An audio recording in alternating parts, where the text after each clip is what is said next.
Hello, everyone, and welcome back to the Phil Elverum discography breakdown. I am Alex, and with me, as always, Hello, it is Jake. we are here. It's only been 3.5 weeks. um, yeah. Long and short of why it took this long is because I was, really depressed. But we're here now, and we're putting it back up, and we'll say we'll have an episode again next week, and hopefully that'll be true.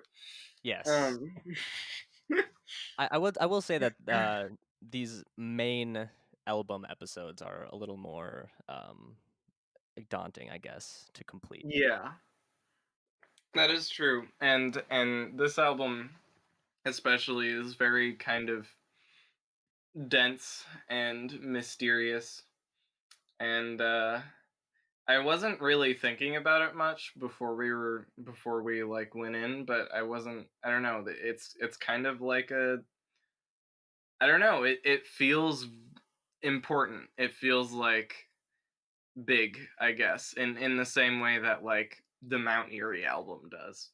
Right, Um and if you haven't, I mean, we'll have it in the title, but we are talking about the album Wind's Poem, just to kind of like lay it out explicitly. yeah, I guess Um, I didn't say that. I'm sure. I mean, they can read the title. Yeah, that's true. But yeah, I've been pretty excited to talk about this album. Not because it's one of like my top favorite Mount Eerie albums, but I definitely think it's one of his most interesting. And a word I used earlier was confounding, which I think is sort of like a Mount Eerie staple at this point in his discography. A lot of his songs just confound me. Yeah, I think it's I don't know. It is extra appropriate here, and for some of the same reasons why it was with the Mount Eerie album too, because everything is kind of big on this Yeah, album. Like, okay, so it's kind of every Phil album talks about nature in some way or not. Even like I don't know, but here it's a little more literal. Like in past albums, like the Glow Part 2 has allusions to nature all over the dang thing, but they're all kind of metaphors or right. like allusions to how he was feeling. And here, it's still metaphors a lot of the time, but also kind of literal. Like he is specifically talking about like decay and impermanence and Right. literally wind and stones, even though the wind and the stones also symbolize something. It is definitely, it toes the line between metaphor and reality, I guess. And I think this album specifically, or I guess the albums around this time, like Dawn and Lost Wisdom and No Flashlight, and all of these albums to me sort of seem to be tackling these really kind of like basic existential questions. You know, you have all these songs that are just like who, what, like why, like maybe they like can't be answered in words, but it's like he's sort of trying to like evoke that just existential feeling, or in I guess in the case of this album, like let the natural world speak those truths for you or something. Yeah, I do think this I think Wynn's poem marks a distinct shift at the same time though. Like I understand why you group it with those albums, and I think that's apt, but it's like he kind of moves from very personal songs to these sort of, like Yeah, theatrical kind of I don't even know what to call them, but I don't know. This album is very sort of theatrical. It feels biblical in a way.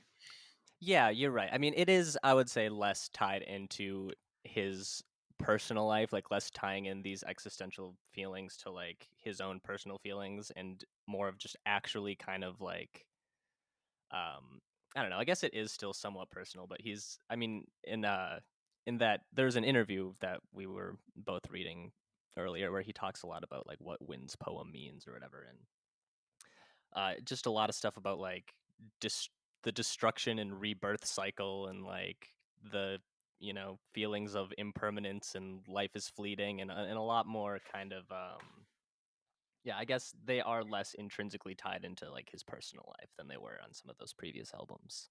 Yeah.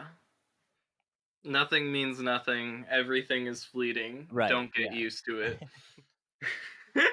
I love those lines, especially how he like, and this is almost. I guess it can't be tangential because I'm literally talking about the album that this podcast is about. but but I don't know. I love the way that like it is kind of tangential to what we were just talking about. I love the way that he I don't know. When he says everything is fleeting on Ancient Questions, it feels like a snapback. It's like I don't know, like it's like it almost sounds like a retort. Yeah. He's like, "Don't get used to it." um, Yeah, I mean, I think I think a lot of this album is sort of this it's almost like a network of these kind of nebulous ideas floating around, and it's kind of personally hard for me to construct a narrative around them. It all just sort of evokes this like similar feeling, I guess. Like um I don't know, like the everything is fleeting impermanence thing. It's not like not in like a oh no we're all gonna die way, but just like I don't know, everything that makes up our perception of reality is just like kind of squashed by these giant eternal elemental forces of nature and destruction, like yeah, the wind and the stone. And it's like I don't know, I've been kind of like like all week I've been really reading the lyrics and trying to like pull concrete meaning out of them, and I don't know if it's like necessarily supposed to like work that way. I think that's kind of what I've discovered. Like it's very, I guess, like visceral. yeah. No, I think that's true. I mean, in that interview we were talking about, which we'll link in the video description, Yeah. so anyone who's interested can read it because it's very interesting and it is illuminating. But in that interview, Phil kind of talks about the opening track and how it's like a primer. Like it's Yeah. not he thinks of it not as like song one, but song zero, almost a table of contents, and kind of like says that like the lyrics are just all these sort of haphazard ideas, not really organized in any specific Yeah. way, and he's just like kind of introducing you to the themes of the album. Yeah, no, definitely.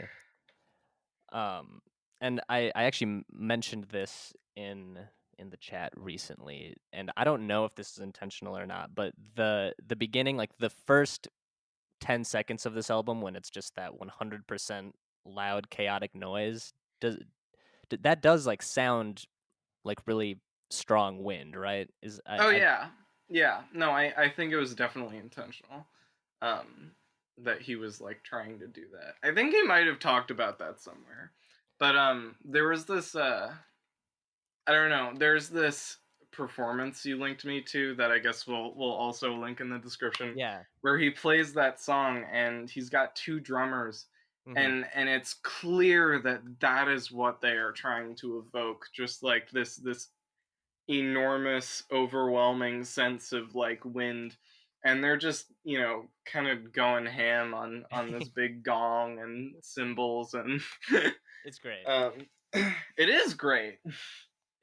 um it was also kind of interesting to watch him perform during this era because like I don't know, I've seen Phil live twice now, but both times have been since Crow looked at me, so he's Right. been like very much not in this mode, and they're like in that video he almost seems like a credible rock band singer. Yeah, he looked like a front man of a band, Yeah. which is something that I guess I've never really like seen him in that style of performance before.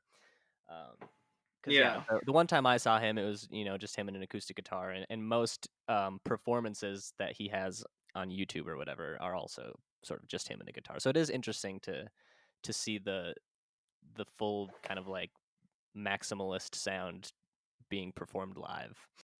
Yeah. No, it's definitely interesting. Also, you go back to like a lot of microphones shows were just him too, Right. just like him, alone with a guitar or like one other person adding one supplemental instrument.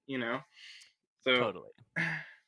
it doesn't. I don't think that is necessarily like the most common for him as a performer. I mean, like clearly this era and like Clear Moon, Ocean Roar, and probably Sauna too, but I don't know. I don't think he's done a lot of that in his career. No, and that actually leads me to a question I was gonna ask at some point. What do you how do you feel about I feel Wynn's poem I feel like is often sort of touted as his like black metal album. Do Yeah. you do you agree with that categorization or that assessment of the genre of this album? Kinda yes, but only in the same sense that like the Glow Part 2 is a folk album. Yeah. Like that is very much a part of its style and ethos, but it is only one aspect. And like half the songs on this album I would not comfortably refer to as black metal. But like Wind's Dark Poem, The Hidden Stone, like those tracks are you Yeah. know? Um Yeah, I think in maybe it was either that interview that we just referenced or another one that I was reading. I think he said that he wasn't necessarily trying to make a black metal album, like a quote unquote black metal album, but just songs that evoke the same feeling that black metal evokes. And I mean, I think it's accomplished in that way. Like it's a very like kind of somber, like dark, ominous atmosphere. And I don't yeah, listen to a lot of black metal music, so I guess, my only other experience is like Deaf Heaven. I don't even know if they count. I don't know if that's like their categorization. Um yeah, especially with like metal music, I feel like there's so many subcategories yeah. that could be completely incorrect. I honestly have no idea.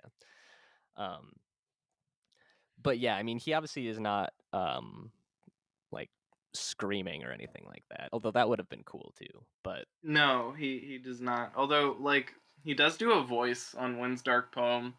Pretty ominous voice, like which comes out a little bit more in that performance you sent me too. yeah, Um that does feel pretty suited to like being black metal vocals, I guess, even though he's not like yeah, really screaming in any capacity. And I don't have experience in this thing. Maybe a lot of black metal vocalists don't scream. that's true. Yeah, that's a good point. Honestly, I have no Yeah. idea. So my Um, impression is that they do. yeah, probably.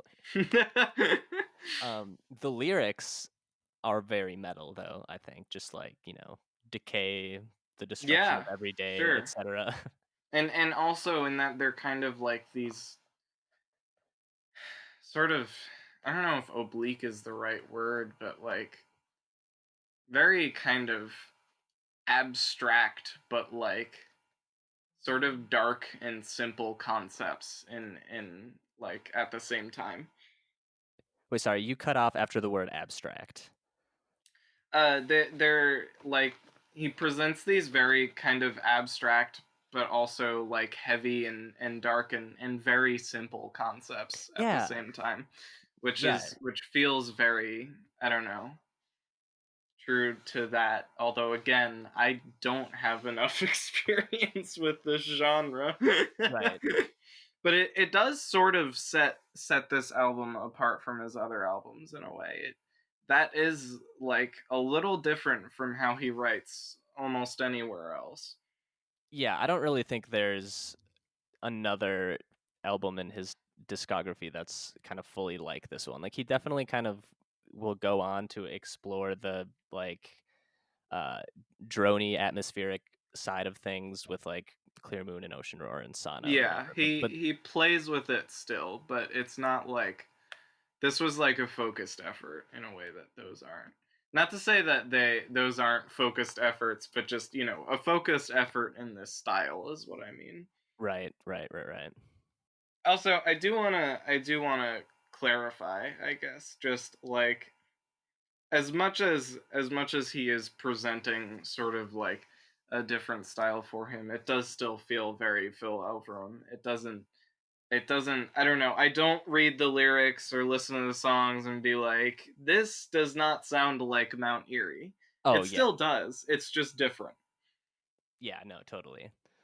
And he's kind of, I guess, gone into like similar areas sonically with like Mount Eerie parts 6 and 7 and stuff like that. But yeah, I guess it does kind of toe the line between being like it's still very much a Mount Eerie album, and it's also still very like it has a unique spot in his larger discography, I guess. Yeah, for sure. It feels singular in a way. Hmm. Do you own this album physically? I do not. So I have the CD, Okay, um, cool.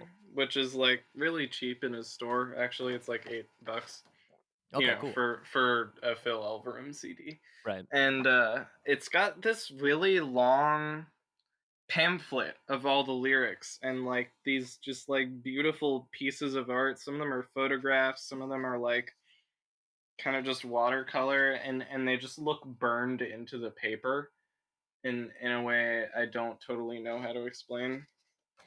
I don't know. It's really nice. Phil has good album packaging, obviously. This is obviously a thing he spends a lot of time on and thinks a great deal about. It's But cool it's that that. kind of Oh, it's sorry. kind sorry, I'll just finish this thought. It's kind of like, I don't know. And for this album, it very much adds to the mystique. Like, it does feel almost a little bit more minimal in a way compared to some of his other records. On some of his, I feel like on a lot of his other records, he'll kind of talk about the creation or something in the packaging or just the process in some way. But this says nothing. It's just the artwork and the lyrics and when it was recorded and with who. Yeah, that is interesting, and it kind of ties back into what you were saying earlier about the and I don't want to use the word basic. I guess like elemental. Like it's like Yeah, a very elemental album. Like both in the things he's talking about and kind of just like the I guess sort of the way it's written. It's cool. I agree. Also cool that he puts that much effort into like CD packaging in particular. Like I guess it's sort of common for artists to do cool things with like their vinyl packaging, but I you Yeah. don't necessarily hear a lot about that for CD stuff. Not that I have a lot of CDs to like cross reference, but Yeah, no, no, that is true. I mean, a couple pieces of input I would add to that are, Phil kind of does this with everything, right. every version, I think. And another one is that this was like, this album came out in 2008. It was definitely like music industry was struggling because of piracy, but it was before real streaming services. Yeah, that's So true. so I feel like CDs mattered in a way that they kind of feel like they don't now, although I still collect CDs. Yeah, that's a good point. That is a good point. Um, I might just take a somewhat of a left turn here and just Okay. can we talk about the song "Through the Trees"? Sure. I don't know. For like, I've listened to Wynn's poem like a good amount throughout the years. I've never as intently as I have been listening to it for the last like month or so. But for some reason, "Through the Trees" has like always been one of my favorite Mount Eerie songs. Like even when I wasn't necessarily like into the album as a whole, I've always been super into this song for some reason. I just think it's so gorgeous and like Right. it's kind of like it's like 11 minutes long and it's kind of just like one synth note like the whole time, but it's like the best synth note. So Yeah. it's like the probably the sound you hear when you die or something. Yeah, it's just you watch them play it, and it's like it really is just like two chords, and Yeah. they it's so meditative. It's I don't know. The only word I wrote about this song in my notes is that it's freaking immense. It is, yeah. um and I really like that it's as long as it is. It takes its time, and it feels important that it's, that it's like 11 minutes long. Apparently, it was the first song recorded for Wynn's poem. It was recorded like I think he said It something was like, recorded on Valentine's Day yeah, in 2008. Oh, I guess this album was released in 2009. Sorry. yeah, yeah. But I think that song was recorded in the 2008. Yes, it Um, was. so I don't know. He taught. I don't know the exact quote. He mentioned something about like putting an 11-minute song right at the beginning of the album because he just likes to be. I think the phrase he used was compulsively difficult like that. Yeah. Yeah, Um, he said he wanted to make it clear from the start that this album was going to be like a little bit more um like yeah, just difficult, obstructive. yeah. Um, but with that, I feel like I don't know because when I was like taking notes with this album, I felt like I really had to like I was or at least I was trying to pay close attention and sort of like dissect what he was saying as much as I could, which I don't think is always like possible. But I really like the lyrics to this song just because I feel like they're kind of like uh, I don't know, they're just kind of simple. Like I like from up on the hill you can see the lights of town through the trees. Sorry, the way you said that was really funny. It is, yeah. No, I like that about it too. And it's kind of funny, like you look at the lyric sheet, and Wind's Dark Poem is literally twice as long as Through the Trees. It occupies twice as much Yeah, space. But it's just, yeah. Even though there's like, you could say there isn't a lot of content in Through the Trees for it to be like an 11-minute song, but it's just important that it is. yeah. Well, like you said, it's very meditative. Yeah. Like there's I'm sorry, I read like 5 interviews from around this time and I don't know when I read what from where, but at some point he mentioned that he got the idea of like the land of dreams from some like Buddhist poem of a man sitting up on top of a mountain and kind of watching the town below him and being like all those people like living their normal day-to-day lives, like that's the land of dreams and I'm up Yeah. here in real life on the mountain. That feels appropriate in a way.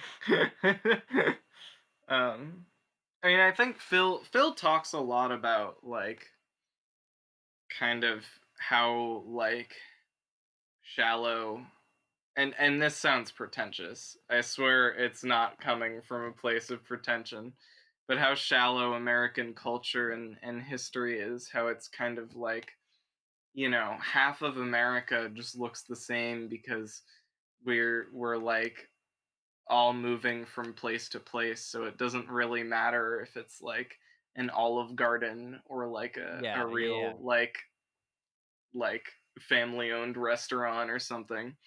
um and kind of how like, I don't know, there's a lot of impermanence here, so that like, I mean, that's obviously very different from that sort of Buddhist interpretation, but it still feels very appropriate to It kind of does. American culture, and especially the American West too, because everything is, like I live on the East Coast, and like as much as it is like,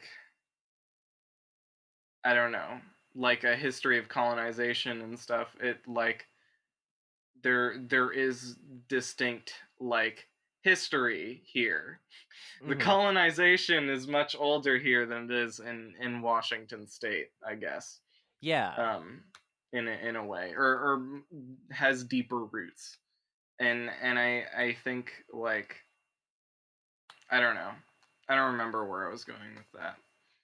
It's just, it's just pertinent. Also kind of pertinent to American capitalism. I don't Yeah, know.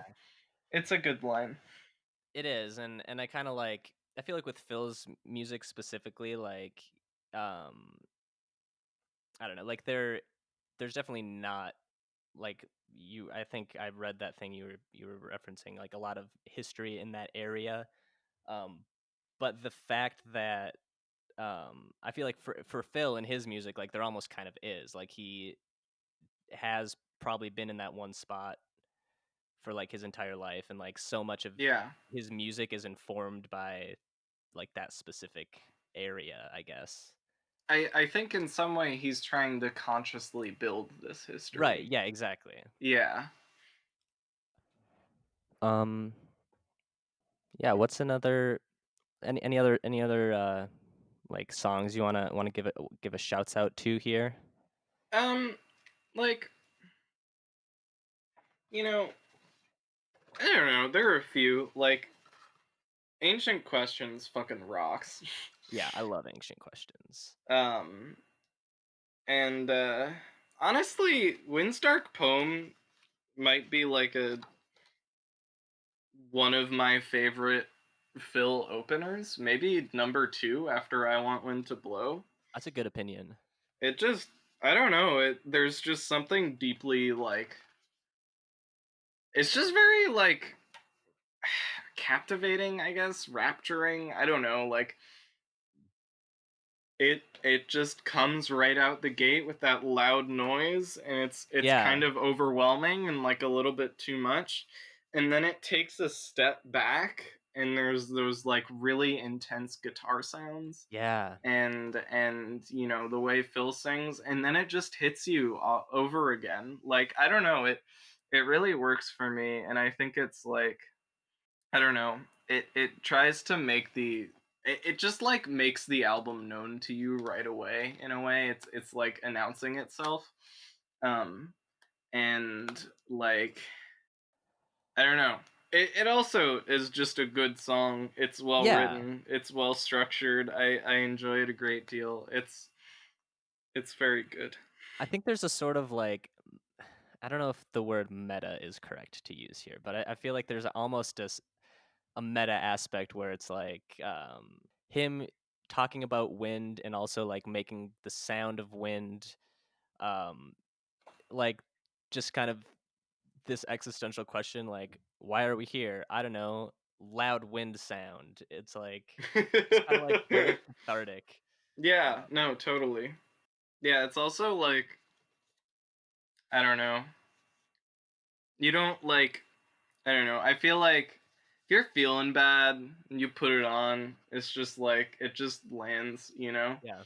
Like, I don't need to be like, I don't know. See, I don't always have to listen to, I like, a lot of Phil's music is kind of like leaning on sort of dark or sad or something. I don't know if he would like to characterize it that way, and oftentimes I wouldn't like, I will listen to his music whenever, Yeah. regardless of my mood, you know? But this is just something that kind of lands really well in a specific mood.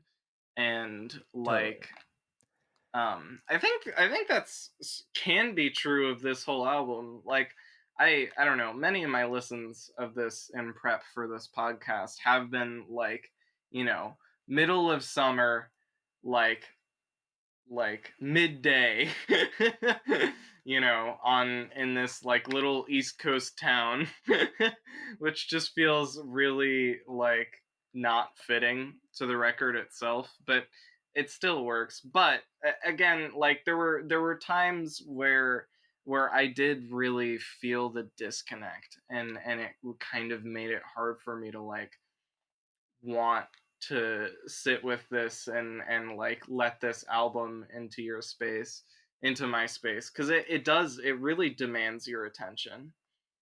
It does, yeah. And I'm sorry, you cut out for a second there again. You saying something about like listening to it in the middle of the summer.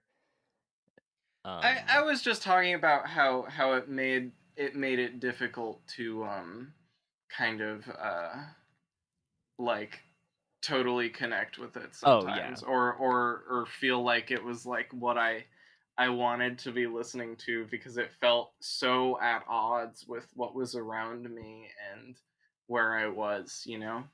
that's definitely true and a fair point. I think I mentioned to you earlier that one of my favorite listens I ever did to this album was like waking up at, I don't even remember why I was up so early, but I was up at 6 a.m.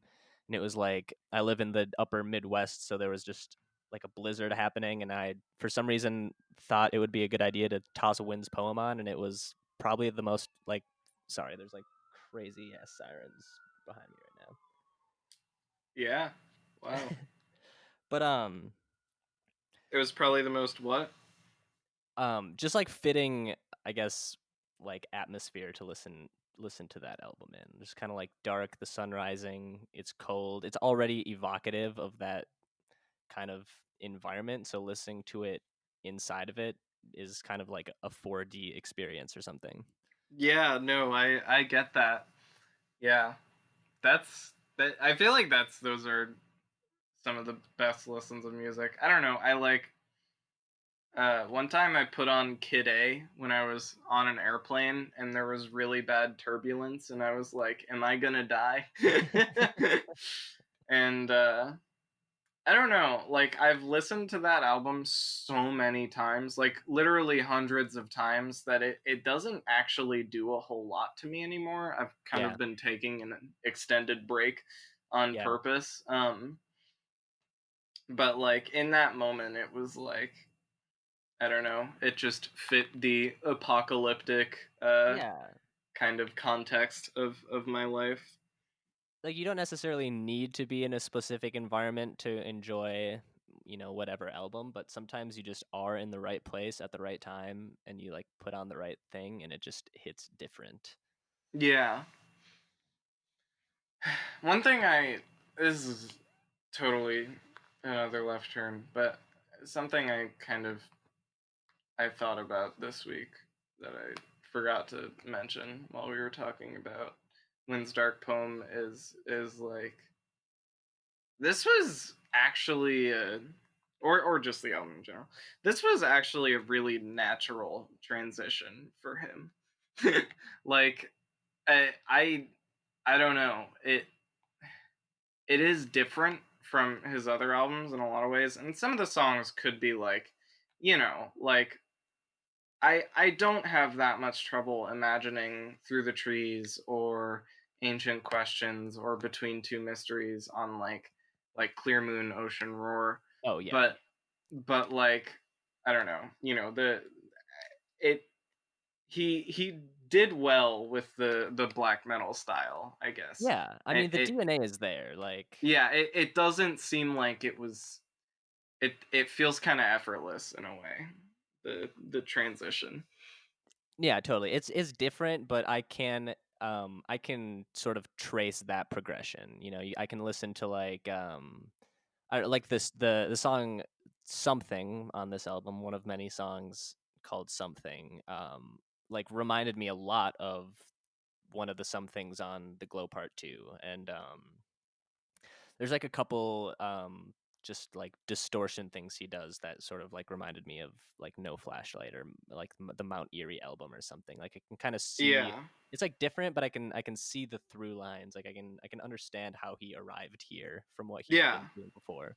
Absolutely. It's not unnatural. Um Um, could we talk about Between Two Mysteries? sure. So I just finished watching Twin Peaks: The Return for the first time like 2 weeks ago, or maybe even less than 2 weeks ago. It was like very recently. Yeah. So I've been thinking a lot about this because there's actually several. I don't know if there's several, but there's more than one Twin Peaks reference on this album. But it's like easily the most heavy-handed on Between Two Mysteries. Like it's literally like the intro is just the intro to Laura Palmer's theme. Yeah. And like he literally like references Twin Peaks. So I've been like trying to draw a connection. Like why is he talking about Twin Peaks so much like in this album? Um, and I don't know. I have like a couple parallels I was able to draw, if I can go Okay. into that. Yeah, So, yeah, do it. I mean, like, well, for one, they obviously both like quote unquote take place, I guess, in the Pacific Northwest. Like, Twin Yeah. Peaks is a show based in Washington, and Phil is from Washington. Um, and I don't think that would matter so much if not for the fact that like nature is so intrinsically tied into Phil's music, and like he's actually singing about this area geographically. So Yeah. like when he's singing about nature, he's singing about like the same kind of nature that's in Twin Peaks, like fog over dense pine tree cover or whatever. Yeah. Like I think they're like atmospherically similar. So I think that's like an easy comparison to make.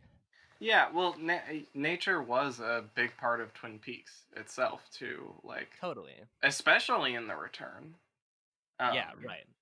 yeah, like there's a whole lot of like nature mysticism, uh, and I know that Twin Peaks is a huge influence for Phil. We talked about that on the Glow Part Two podcast, Yeah. also. Yeah, because the foghorn sound from the Glow Part 2 is supposed to Yeah, sort of taken from the Twin Peaks like first couple seasons. Um, but I was trying to like, and I might be like just totally off base here, but I was like trying to like, the like Charlie Day Pepe Sylvia like meme where he's like connecting lines of paper on the wall. You know what I'm yeah, talking about? yeah, I was trying to do that, trying to like yeah. figure out like if there's any thematic similarities between Wynn's poem and Twin Peaks, and I don't know. I guess like I mentioned earlier that I feel like a lot of Wynn's poem is sort of trying to tackle these like big elemental forces that are kind of out of our control, or just like living alongside them. And I sort of get similar vibes from Twin Peaks. Like these people are just kind of like at the whim No, of this like crazy esoteric like evil that's in Twin Peaks, and it's kind of like out of their control, and they just kind of have to deal with it. yeah, I Um, think that's totally appropriate. And then like also in Twin Peaks, there's like the whole thing where the like evil is also like kind of embodied in electricity. yeah, And kind of but not like necessarily electricity as specifically like controlled or designed by man, but sort of like as this like force within these everyday objects that we trust that's like lingering beneath the surface. yeah, absolutely, yeah, exactly. That's like the exact point I'm trying to make. Yeah. So I don't know. I was kind of appreciating that, like the just it kind of so happened that we got to this album at around the same time that I was like really deep into the Twin Peaks lore that I kind of couldn't help but like trying to draw direct parallels there. No, it's totally appropriate, and I'm glad you did because it's been a little while since I watched The Return. You know, I guess I watched it pretty soon after it aired, so like I wasn't really thinking about that, and I wouldn't have drawn that connection. Although again, this album came out like a full decade before The Before Return. the return, yeah. Um, there's other Twin Peaks. I wish I wrote them down, but there are a couple on Ancient Questions. He says like a circle of stone surrounded by like a pool of black water or something like that. I don't know if Yeah, that. I mean, just the imagery of that seems exactly like the entrance to the Black Lodge or whatever. I don't know if that's um was might be. intentional or not, but I don't Yeah, know. That's similar enough that I feel like it probably is a reference, especially on this album. yeah. Um, there's a I couple other ones wonder. I too. wonder if Phil owns like some kind of box set of Twin Peaks, like, because if I not, know. literally, like, it left such an impression on him when it aired in the early '90s that in 2009 he was like writing songs about it. Yeah, right. I mean, I'd have to imagine that he does to some extent because it's like Yeah, this has come up before too. Like it's probably a pretty important show. I mean, especially since he lives in that area. Like that's yeah. probably a whole extra layer. He must have Yeah. it because I guess I don't know. I kind of had that thought that it left such an impression on him in the early '90s that he's doing it now, but like Yeah. I wasn't even at the time. I was like, box sets are not a thing. They don't put out television. I don't know, but yeah, I'm sure he's watched it since. I wonder if we'll see Wynn's poem "The Return" now that he's probably seen The Return. Like, uh, I got more to say on the subject. I don't know. yeah, I don't know. Between two mysteries, the return. Yeah. Um, but also just beyond that, "Between Two Mysteries" is an excellent song. Probably one of my favorite songs on the album, to be honest. No, it's I yeah, I think it's a agree. good song. It's grown on me. I think when I first heard it, it threw me off, but I'm really into it now. Yeah, it's kind of It it's a was lot. especially funny because I was like, I'm gonna listen to Phil's black metal album, and I mean this was like over a year ago that I'm talking about, Right. and I'm like listening to it, and then I'm like, I kind of freaked out and sent my friend a text and was like, Phil covers a Twin Peaks song in the middle of his black metal album. I know, yeah, that is kind of funny. You're like, because yeah, my first experience with this was people just calling it like his black metal album, and then I'm like, Yeah, okay, sure, like I'll buy that. And then like second song is just like an 11-minute like slow drone track, and I'm like, all right, yeah, and it was especially like that impression was entrenched for me because I had kind of tried to listen to the album once before, but I didn't make it all the way through Wind's Dark Poem because it was too heavy for me in that yeah, moment. I wasn't like ready for that level of noise, even though I thought I was.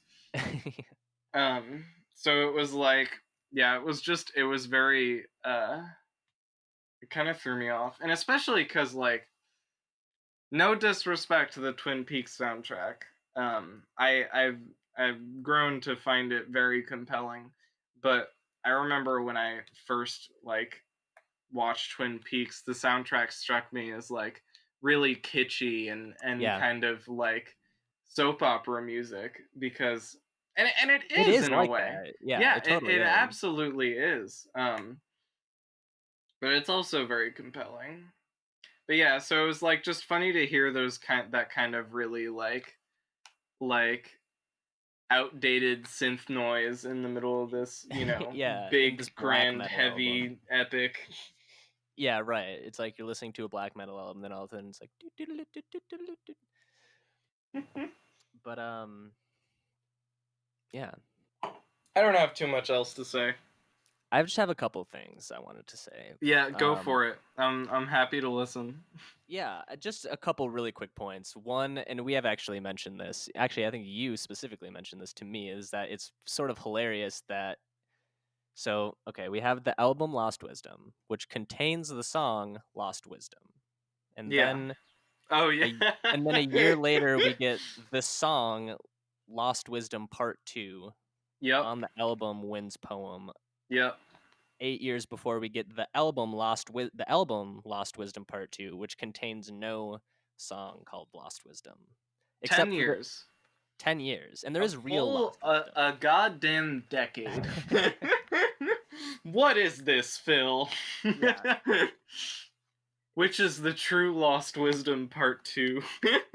Well, I'm sort of bummed on Lost Wisdom Part 2. There's that song that's called Real Lost Wisdom, and I sort of Yeah. wished that it was just called like Lost Wisdom Part 3 on the album Lost Wisdom Part 2.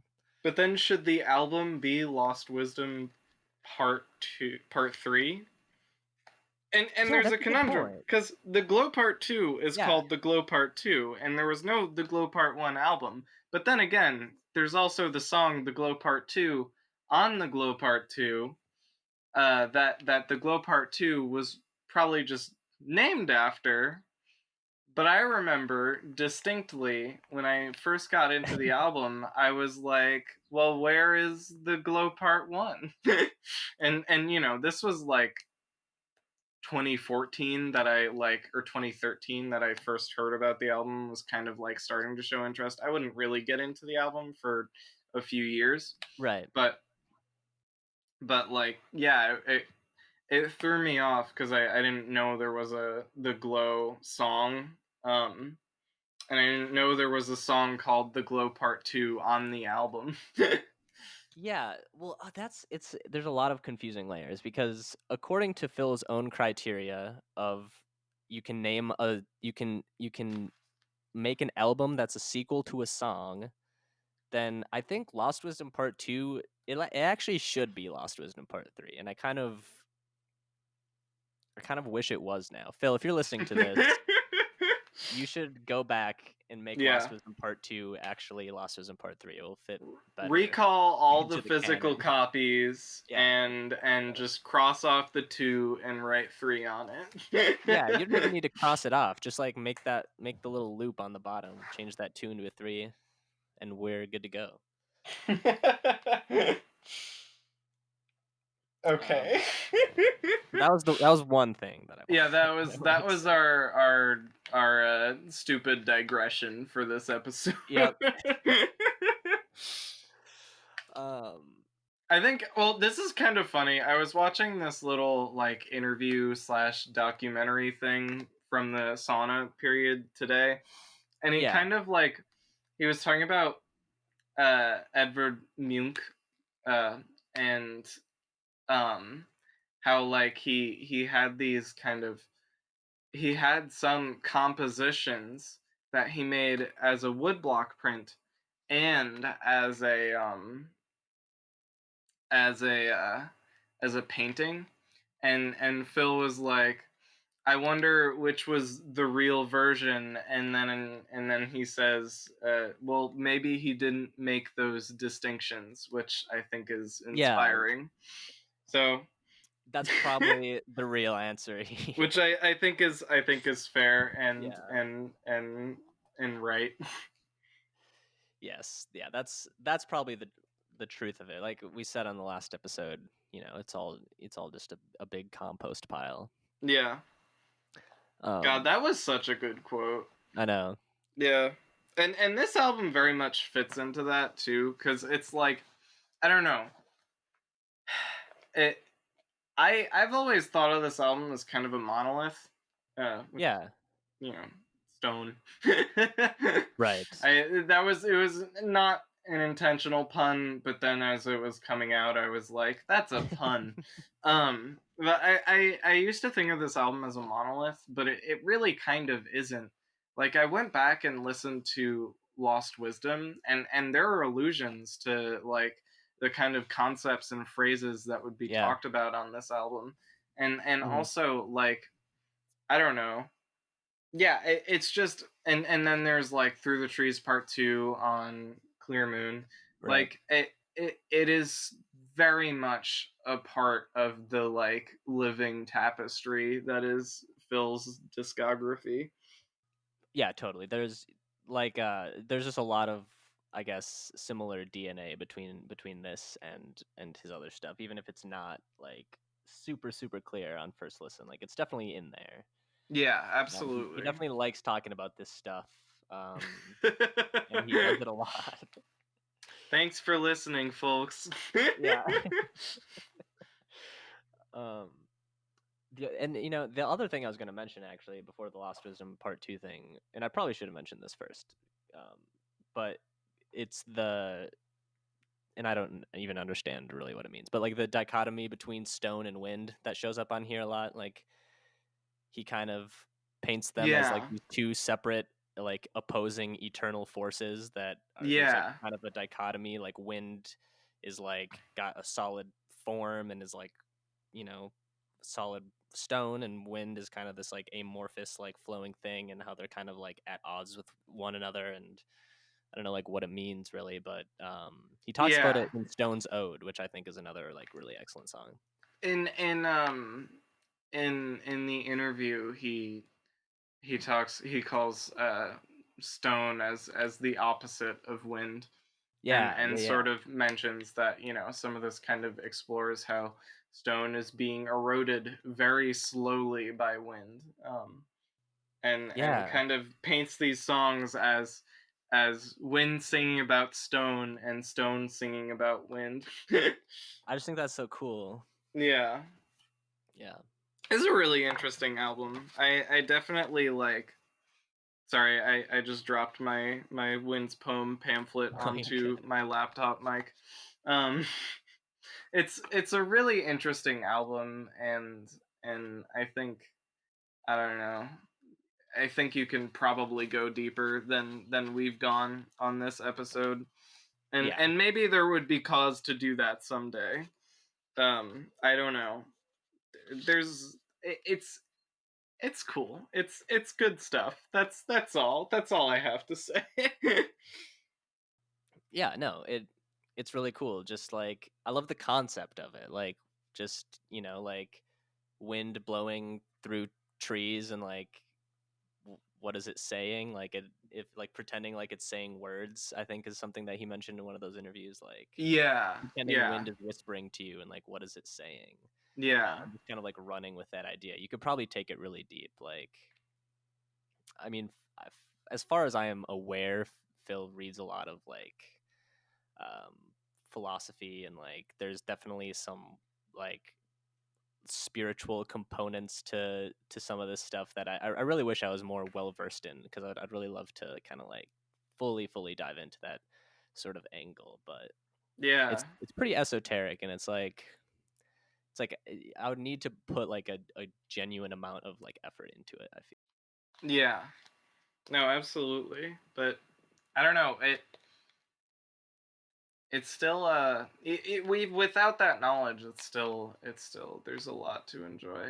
It Yeah, feels very cinematic in that yeah, way. definitely. All right. Yeah, I I think think I've I think I've said. I've said my piece. Yeah. It's a good size episode, bigger Yeah. than I thought, honestly. I kind of, for some reason, anticipated it being like an hour, even though I felt underprepared. It like, I don't Yeah, know. There's just so much to talk about there here. really is. It's a very, Yeah. very interesting album. One of his more, whatever that means. I think it's one of his more interesting albums.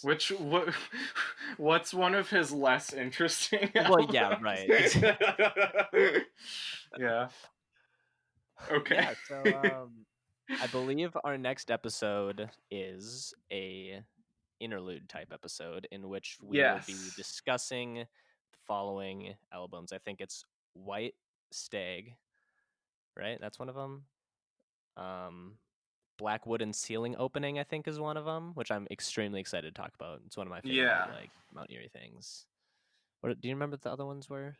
No, I don't. Song Islands Part 2. Oh, Song Islands Part Two, That which might I be it. yeah, I think so. Well, oh, and then I think the other one we had was just Black Wooden, which is different than Black Wooden Ceiling Opening somehow. I don't know, and we can Yeah. also split this I up. have not listened to that one yet.